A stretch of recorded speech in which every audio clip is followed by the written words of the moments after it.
Slovenské slovo cirkev není žiadnym spôsobom príbuzné gréckemu slovu eklésia, ktoré Duch Svätý používa v písme.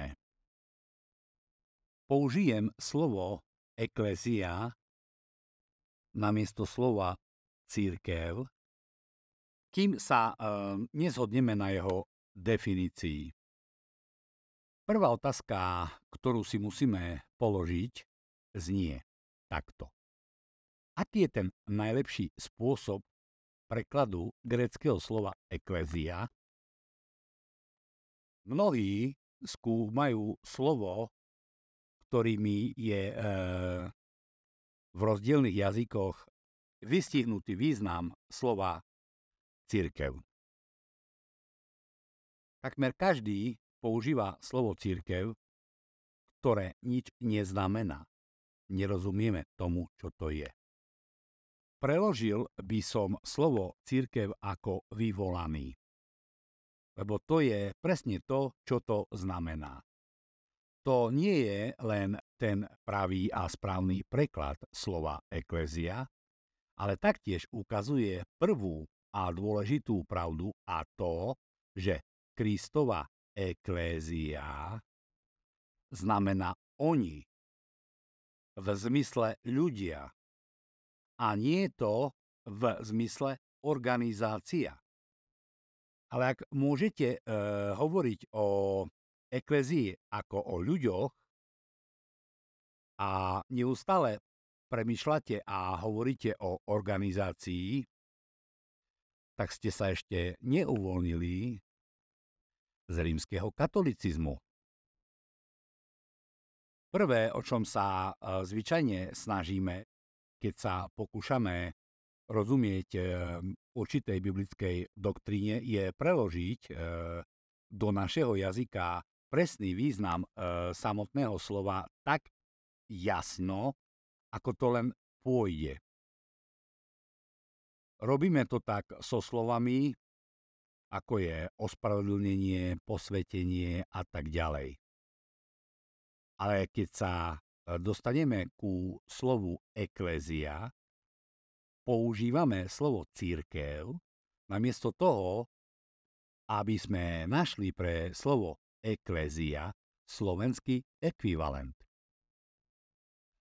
Eklézia doslova znamená vyvolaný a malo by sa to takto aj prekladať.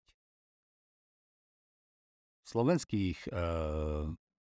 už vydaných Bibliách zatiaľ sa to prekladalo nie správne, lebo sa to prekladalo ako cirkev. Hej. V dohľadnej dobe bude na trhu nová zmluva, ktorá už nebude mať slovo cirkev, ale nahradila to slovom vyvolaný. Vždycky, keď sa snažíme, nech už ide o grécke či hebrejské slovo, preložiť to do slovenčiny presne tak, ako to len ide. Snažíme sa čo najviac sa priblížiť originálnej gréčtine. Keby sme to isté urobili so slovom eklézia, bez váhania by sme mohli povedať, slovo eklézia znamená vyvolaný.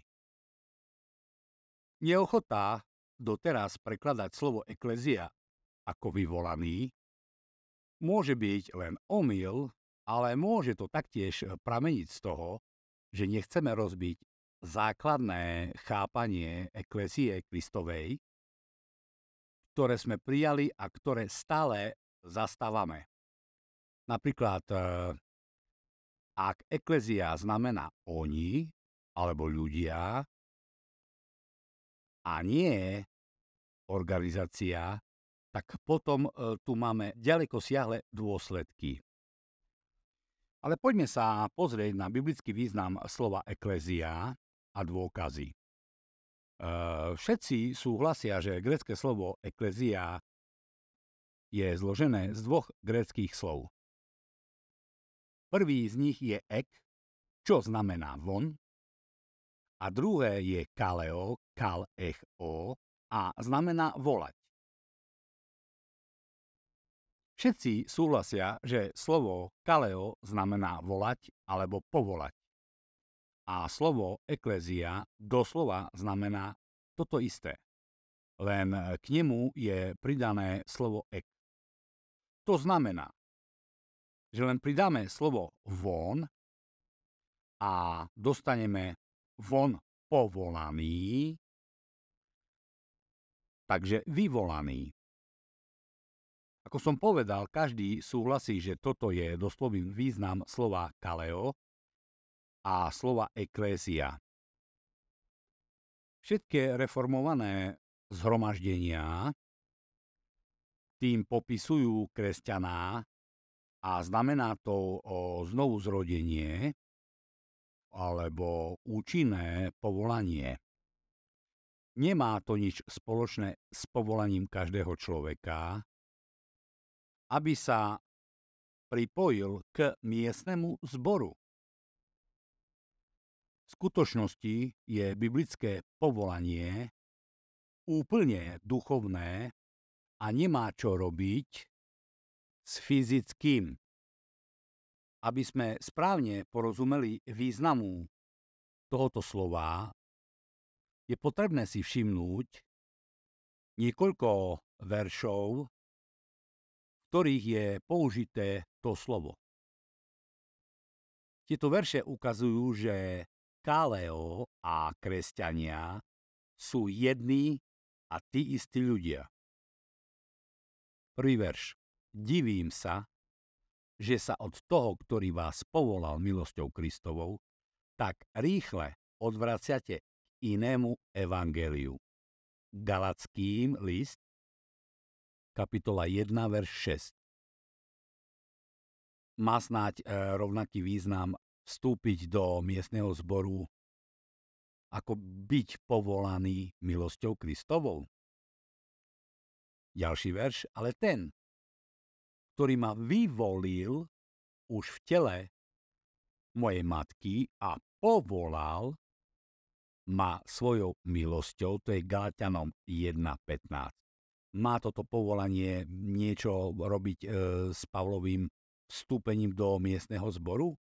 Alebo s jeho podriadením sa autorite miestneho zboru? Často je použitý kratší tvar rovnakého slova klesis. Tu je niekoľko príkladov. Veď Božie dary a jeho povolanie sú neodvolateľné. Rímanom 11.29. Čo má tento text čo robiť s členstvom cirkvi? Čo má hociktorý z následujúcich textov čo robiť s čímkoľvek iným než s účinným povolaním? Efeským 4.4 jedno telo a jeden duch, ku jednej nádeji ste boli povolaní. Filipanom 3.14. Bežím k cieľu, aby som získal nebeskú cenu, ktorou je Božie povolanie v Kristovi Ježišovi. Židom 3.1. Preto, bratia, vy, ktorí ste svätí a máte účasť na nebeskom povolaní, mal akýkoľvek miestny zbor, alebo niektorí, alebo všetci z ostatných apoštolov, alebo hocikto iný niečo spoločné s Bohom, ktorý povolal Pavla v nasledujúcom verši? Pamätajte, že tu sa používa rovnaké slovo ako v slove eklézia. Rímanom 1.1. Pavol, služobník Krista Ježiša, povolaný za apoštola.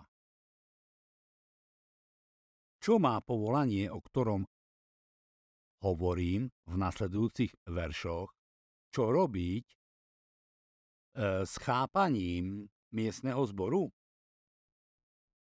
Tieto verše hovoria o znovuzrodení a o pripojení ku Kristovi. Slovo eklézia hovorí o zavolaní von zo smrti a o pripojení ku Kristovi, ale nemá nič spoločné ani s definíciou miestneho zboru, ani so vstúpením do miestneho zboru. Rimanom 1.6. K ním patríte i vy, lebo ste boli povolaní Ježišom Kristom. Rimanom 1.7. Všetkým vám v Ríme, kto ste Bohom milovaní a povolaní ku svetosti. Ešte pozrieme Rimanom 8.28. Vieme, že všetko napomáha k dobrému tým, ktorí milujú Boha, ktorí sú povolaní podľa jeho rozhodnutia. Uisťuje nás verš Rimanom 8.28 o tom, že všetko je dobré pre tých, kto sú členmi miestneho zboru, alebo pre tých, kto sú súčasťou eklézia Kristovej. Som si istý, že odpoveď poznáte. Som si také istý, že si uvedomujete, že byť členom miestneho zboru alebo byť jedným z Kristových povolaných, čiže eklézia, sú úplne dve odlišné veci. Práve porozumenie tomu, prečo sú tieto dve veci tak odlišné, nám odhaluje biblickú doktrínu eklézie. Myslím, že je jednoduché rozpoznať, že slova povolaní nie sú nič iného, než ďalšie pomenovanie kresťanov. Dieťa Božie je označované slovami veriaci, ovečka, vyvolený, brat, spasený a tak ďalej. A rovnaký človek je veľakrát menovaný ako povolaný. Vyššie uvedené texty hovoria jasne. Eklézia sú kresťania. Všetci kresťania tvoria ekléziu. A nikto iný, než vyvolené ovce, nie sú súčasťou eklézie. Celá eklézia bola vyvolaná ku Kristovi samotnému. To, čo z nich robí kresťanov, je, že zakúsili, čo to znamená byť káleo, povolaný von zo sveta. Oni sa nepripojili k eklézii, ale boli k nej pripojení pôsobením Ducha Svätého. Zamyslíme sa nad označením vyvolaný a položme si niekoľko kľúčových otázok. Kto je zahrnutý v skupine, ktorá je Duchom Svätým popísaná ako eklézia alebo vyvolaný? Kto je tá osoba, ktorá povoláva alebo dosiaľ povoláva eklézii? Kam alebo k čomu bola eklézia povolaná? Odkiaľ alebo von, z čoho bola eklézia povolaná? Prečo práve títo boli vyvolaní na rozdiel od ostatných? Čo presne je podstatou tohto povolania? Tak, poďme k prvému bodu. Myslím, že reformovaní odpovedia na prvú otázku nasledujúcim spôsobom. Vyvolaní tvoria Boží ľud. Sú to ovce, ktoré počujú môj hlas a s radosťou na nich reagujú. Sú spasení, ospravedlnení, znovuzrodení, ktorí boli pokrstení do živého tela Kristovho. Jednoducho povedané, slovo vyvolaný je synonymom k slovu kresťania. Eklésia je ďalší názov pre spasených ľudí, pre všetkých spasených a len pre spasených ľudí. Je nemožné, aby nespasený človek patril do eklézie alebo medzi vyvolaných. A rovnako tak je nemožná existencia spaseného človeka, ktorý by nebol členom eklézie. Obidve tieto veci by boli v rozpore s významom slova eklézia. Povolanie priamo súvisí ako s Božím plánom v bezpodmienečnom vyvolení, tak s jeho svrchovanou mocou pri znovuzrodení. Nemá to nič spoločné s vôľou človeka alebo s organizáciou. K tomu, kam boli povolaní, môžeme určite povedať, že boli povolaní do neba. Taktiež môžeme povedať, že boli povolaní ku svetosti, povolaní k pokoju, povolaní k životu a mnoho ďalších vecí.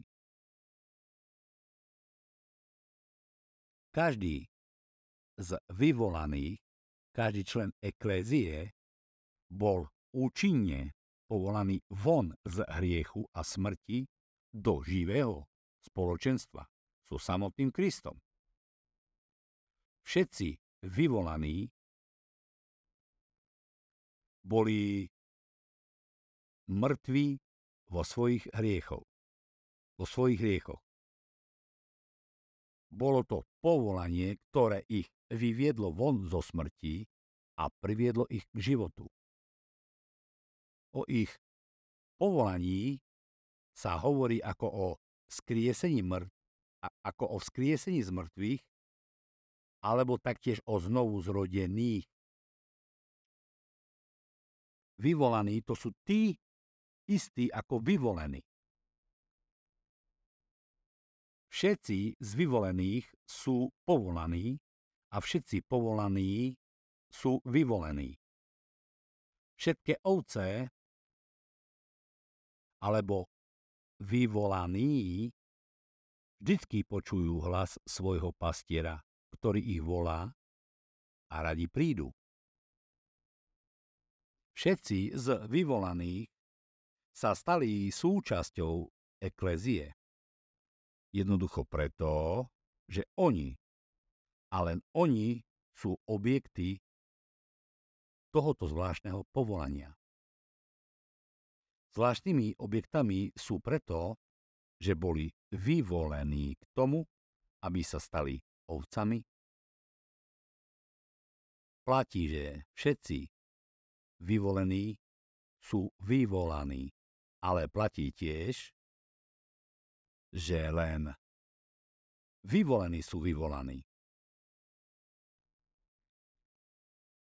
Slovo povolaný nie je nič iné než účinné povolanie.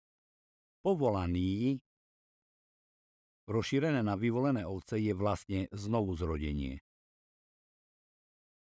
V žiadnom prípade to však nie je pripojené k niečomu. Je to celé duchovné, celé Božie dielo a v každom prípade je úspešné. Eklézia alebo vyvolaný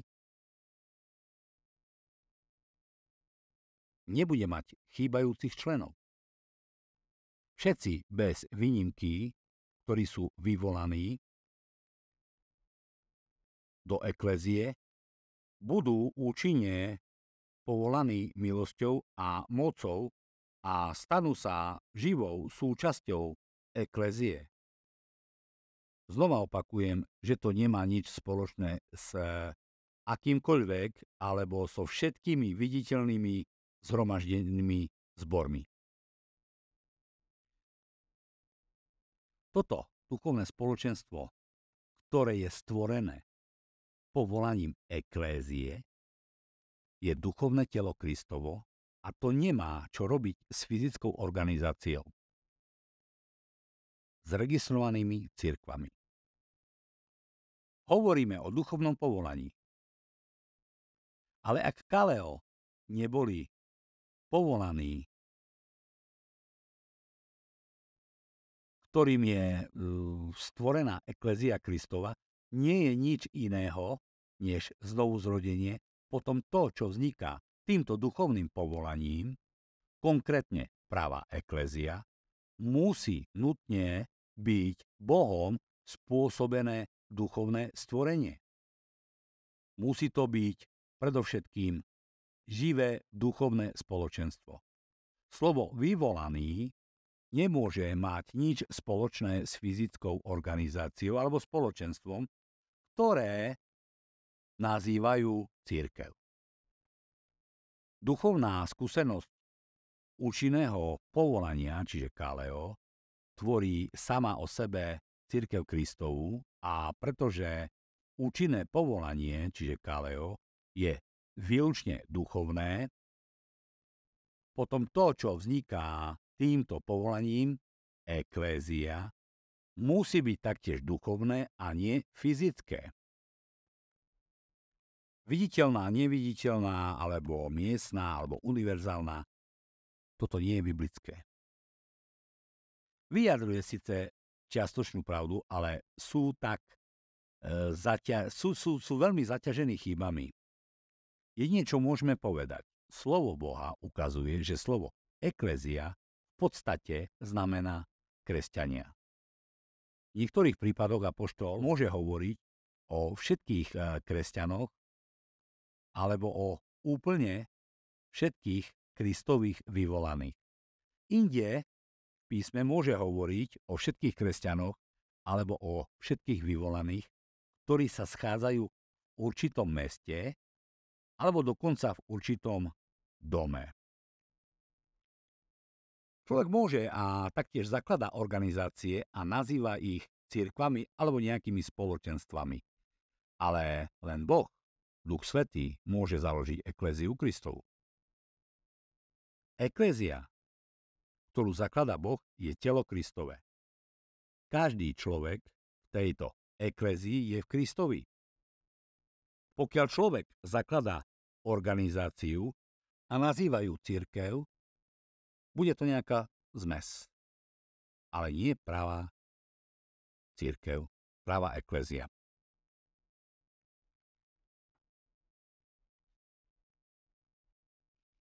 Takže, správna otázka znie, chápe písmo Nového zákona eklézii, čiže vyvolaných ako duchovný organizmus, stvorený Duchom Svätým, alebo ako fyzickú organizáciu, založenú ľuďmi rovnakého presvedčenia. Je telo Kristové vôbec chápané ako niečo menšie než všetci vyvolaní, alebo eklézia Kristova? Ďakujem za počúvanie.